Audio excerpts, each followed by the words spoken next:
Hello everyone, this is Kavita. Welcome back to another video. आज की video में हम स्टडी करेंगे कंज्यूमर प्रोटेक्शन एक्ट 1986। मीन्स 1986 में जो कंज्यूमर प्रोटेक्शन एक्ट आया था, हम उसके बारे में स्टडी करेंगे। सो कंज्यूमर का मतलब होता है the one who purchase any product for personal use is known as consumer. जो भी कोई भी प्रोडक्ट परचेज करता है अपने पर्सनल यूज के लिए, उसको कंज्यूमर कहा जाता है। सो डायरेक्टली और indirectly we all are consumers, क्योंकि हम सब अपने पर्सनल यूज के लिए कुछ ना कुछ परचेज करते हैं, राइट। सो हियर ये एक्ट किसके लिए आया था? ये हम सबके लिए आया था। सपोज आप किसी शॉप में जा रहे हो, आप कोई प्रोडक्ट को परचेज किए हो, कोई सामान लिए हो आप, तो आप कंज्यूमर हो गए, राइट। लेकिन अगर वो प्रोडक्ट अच्छा नहीं निकला, उसकी क्वालिटी अच्छी नहीं है, या उसका प्राइस हाई है, या आप घर पे आते हो उसके बाद में आपको लगता है कि नहीं ये प्रोडक्ट मेरे लिए सही नहीं है और इसको लेके आपको कुछ प्रॉब्लम हो रहा है, और आप वापस से उसी ट्रेडर के पास में जाते हो, शॉपकीपर के पास में जाते हो, और आप उससे बात करना चाहते हो कि आप उस प्रोडक्ट को लेके सेटिस्फाइड नहीं हो, और वहाँ पे अगर वो ट्रेडर आपकी बात नहीं मान रहा है और आपको लगता है कि आपको किसी के सपोर्ट की ज़रूरत है, so this act is made for such people those who are facing problems, और उनको कोई सपोर्ट करने के लिए नहीं है। तो ये एक्ट बना था हम जैसे लोगों के लिए, जो भी कोई प्रॉब्लम है उनके प्रॉब्लम्स को रिजॉल्व कर सके। सो let's see what law says here. The consumer protection act 1986 was enacted with an objective. Enacted means ये लॉ बना था with an objective. With an objective का मतलब होता है कि इसका इंटरेस्ट क्या था, मेन पर्पस क्या था, to provide better protection of the interest of consumers. Consumers का जो इंटरेस्ट है उसको, ताकि वो अच्छा प्रोटेक्शन दे सके, and to make provision for the establishment of consumer council. So consumer council क्या है? ये एक ग्रुप है जो कंज्यूमर्स को हेल्प करता है, और इनके पास में इतनी अथॉरिटीज होती है, पावर्स होती है कि कंज्यूमर्स का जो भी प्रॉब्लम है वो उसको सेटलमेंट करना इस ग्रुप का काम होता है। सो जो भी डिस्प्यूट है, जो भी प्रॉब्लम है, वो यहाँ पे रिजॉल्व हो जाता है। हम इस वीडियो में 3 चीज़ों को स्टडी करेंगे। कंज्यूमर्स के राइट्स क्या हैं, कंज्यूमर्स के रिस्पॉन्सिबिलिटीज क्या है, एंड अगर आपको कंप्लेन फाइल करना है तो वो आप कंप्लेन कैसे फाइल करोगे।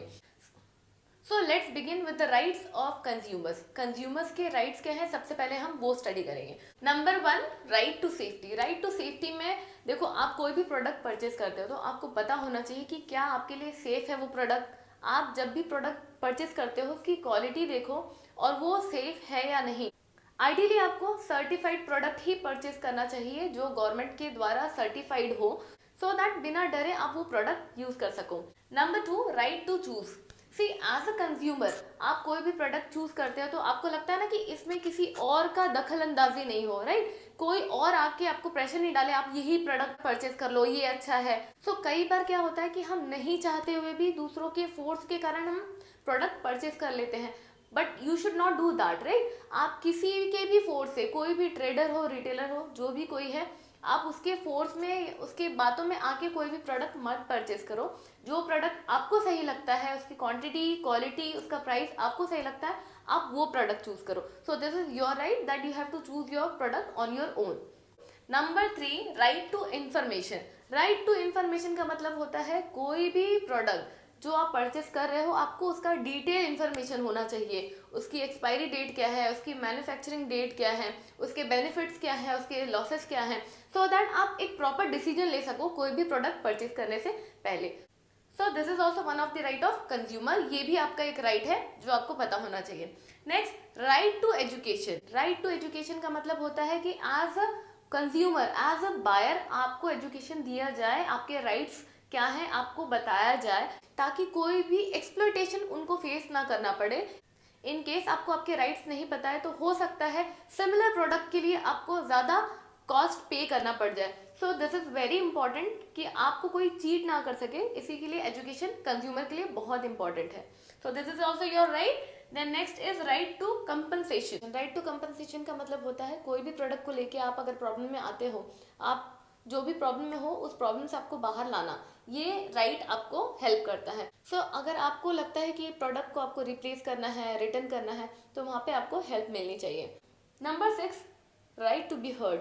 राइट टू बी हर्ड का मतलब होता है as a consumer, as a buyer, आपका पूरा पूरा राइट है बोलने का और आपको पूरा अटेंशन मिलना चाहिए जो भी आपका प्रॉब्लम है उसको रिजॉल्व करने के लिए। So this are the rights of consumer. Let's see what are the responsibilities of consumer. As a consumer आपकी रिस्पॉन्सिबिलिटीज क्या हैं, आपकी जिम्मेदारियां क्या हैं। So let's see that. Number one, responsibility to be aware. It means you should be completely present and mindful before you purchase any product about the safety and quality and the service of product. So it is your duty कि आप aware हो कि उसकी service कैसी है, उसकी product की quality कैसी है, वो सेफ है कि नहीं, ये सारी चीज़ें आपको ध्यान देनी है। Then next number two, responsibility to think independently. Responsibility to think independently का मतलब है आप एज अ कंज्यूमर अगर आप प्रोडक्ट परचेज कर रहे हो तो उस प्रोडक्ट का आपको नीड है क्या, उसकी रिक्वायरमेंट है आपको, आप किसी और के बात में तो आके नहीं परचेज कर रहे हो। So it should be completely your decision कि आपको प्रोडक्ट परचेज करना है। अगर आपका नीड है, आपकी रिक्वायरमेंट है, तभी आप परचेज करो। आप किसी और की बातों में आके वो प्रोडक्ट परचेज मत करो। Number three, responsibility to speak out. See as a consumer you should be fearless. आपके अंदर डर नहीं होना चाहिए। अगर आप कोई भी प्रोडक्ट को लेके सेटिस्फाइड नहीं हो तो आपको बिना डरे ट्रेडर को बताना है कि आप इस प्रोडक्ट को लेके सेटिस्फाइड नहीं हो और आप एग्जैक्टली क्या चाहते हो। So this is your duty that you have to tell the trader आपको क्या चाहिए। Number four, responsibility to complain. See as a consumer आप कोई भी प्रोडक्ट को लेके सेटिस्फाइड नहीं हो तो ये आपकी ड्यूटी है कि आप वहाँ पे कंप्लेन फाइल करो और ये आपकी ड्यूटी है कि आप सिंसियर एंड फेयर मैनर में क्या प्रॉब्लम है गुड्स एंड सर्विस को लेके आप वो कंप्लेन फाइल करो।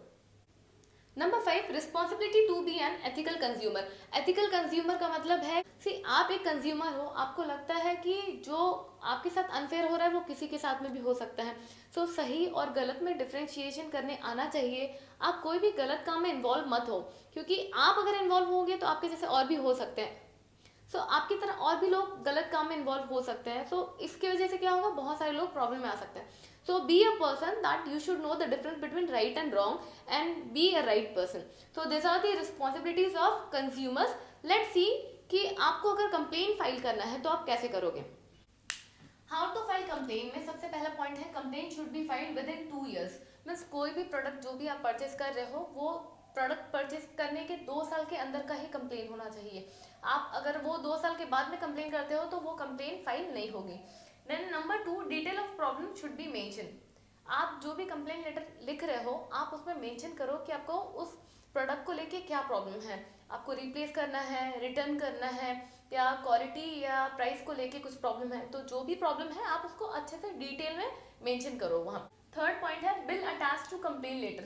देखो आप अगर रजिस्टर कर रहे हो तो जो भी आप लेटर लिख रहे हो अगर हैंड रिटन है तो उसके साथ में आप क्या करना, आप जो भी बिल रहेगा आपके प्रोडक्ट का आप उसको अटैच कर देना और फिर कोरियर करना। और इन केस अगर आप ईमेल कर रहे हैं तो आप क्या करना, रिसीट का फोटो क्लिक करके आप उसमें अटैचमेंट में जाके अटैच कर देना कंप्लेन लेटर के साथ में और फिर उसके बाद में ईमेल करना। तो इस तरीके से आपको बिल अटैच करना है, ठीक है, कंप्लेन लेटर में। Then next four, it can be in preferred language. See it is so easy and so convenient for everyone. आप जो भी लैंग्वेज में कंफर्टेबल हो आप उस लैंग्वेज में कंप्लेन लिखो। नेक्स्ट है point 5, return complain should be then send to consumer forum through email, register, fax और हैंड रिटन। सी जो भी आप कंप्लेन लेटर लिखे हो ये उसका प्रोसेस है। जैसे आपका कंप्लेन लेटर कंप्लीट होता है तो आप अपने कन्वीनियंस के हिसाब से आप ईमेल कर सकते हो या जो भी कंज्यूमर फोरम है वहाँ पे आप रजिस्टर कर सकते हो, आप फैक्स कर सकते हो। Then next is fix, acknowledgement is important. आप कोई भी अगर काम कर रहे हैं और वो काम का अप्रूवल नहीं मिलता है, आपको लगता नहीं कि सामने वाले तक वो इन्फॉर्मेशन मिली है कि नहीं, यहाँ पे क्या होता है, डाउटफुल सिचुएशन में आ जाता है। तो एक्नॉलेजमेंट इज वेरी इंपॉर्टेंट। आप जब कंप्लेंट लेटर लिखते हो मेक श्योर कि वहाँ तक वो पहुँच गया है और रिटर्न में आपको रिस्पॉन्स मिल रहा है उससे। Next 7, all document should be kept properly. जो भी डॉक्यूमेंट्स हैं कंप्लेन को लिख के आप कोई भी रिसीट रख रहे हो या कंप्लेन फाइल कर रहे हो, जो प्रॉब्लम्स है या जो भी डिटेल इन्फॉर्मेशन आपने गैदर किया है वो सबको प्रॉपरली आप सेफ और सिक्योर रखो ताकि टाइम आने पे आपको किसी भी चीज़ की ज़रूरत पड़ सकती है। So this was the process that how you can file the complain. It is very easy and that simple. बस इतना ही करना है आपको कंप्लेन करने के लिए। एज अ कंज्यूमर आप कोई भी प्रोडक्ट को लेके प्रॉब्लम फेस करते हो तो ये सारे प्रोसेस के थ्रू आप कंप्लेन फाइल कर सकते हो। एक बार ट्राई कर सकते हो अगर कोई भी प्रोडक्ट को लेके प्रॉब्लम होता है तो। आप कोई भी प्रोडक्ट को लेके प्रॉब्लम में हो तो डू फाइल द कंप्लेन, ठीक है। So in this way I think आपको कंज्यूमर प्रोटेक्शन एक्ट समझ में आया होगा। सो ये सारी चीज़ें थी जो मैंने आपको शेयर किया कंज्यूमर प्रोटेक्शन एक्ट के बारे में। इसके अलावा आप कुछ और एक्स्ट्रा जानते हो तो प्लीज़ कमेंट करो ताकि मुझे भी आपसे कुछ सीखने को मिले। So with this I am going to stop the video here, but before that do not forget to like, share and subscribe. Bell icon को प्रेस करना नहीं भूलना ताकि जो भी मेरे लेटेस्ट वीडियोस होंगे वो सबसे पहले आप तक पहुंचे। Meet you all in next video, till then take care, bye.